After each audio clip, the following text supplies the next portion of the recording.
Israeli हुकूमत Iran से तनाज़ा बढ़ाना चाहती है ताकि अमरीका जंग में शामिल हो। यकीन है कि ईरान दानिशमंदाना इक़दाम करेगा। सऊदी वली अहद शहजादा मोहम्मद बिन सलमान की ईरानी सदर मसूद पेज़ेश्कियान से टेलीफोनिक गुफ्तगू हुई। कहा कि आज पूरी इस्लामी दुनिया ईरान के साथ खड़ी है। सऊदी अरब और ईरान मिलकर खित्ते को पुरअमन बनाएंगे। ईरानी सदर ने कहा कि ओहदा संभालने के बाद खित्ते में अमन, सलामती और इस्तेहकाम की कोशिशें की। अमन का हदफ हासिल करने के करीब पहुंचे हैं तो इसराइल इसे नाकाम बनाना चाहता है। ऐसा नहीं होने दे सकते। फ्रांसीसी सदर इमानुएल मैक्रोन का भी ईरानी सदर से टेलीफोनिक राबता हुआ। कशीदगी से बचने के लिए तहम्मुल का मुजाहरा करने की अपील की।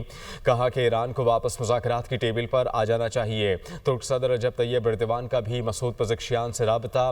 खित्ते की सूरत हाल पर तबादला ख्याल। तैयब एर्दोगान ने ईरान के साथ यकजहती और मुकम्मल हिमायत का इआदा किया।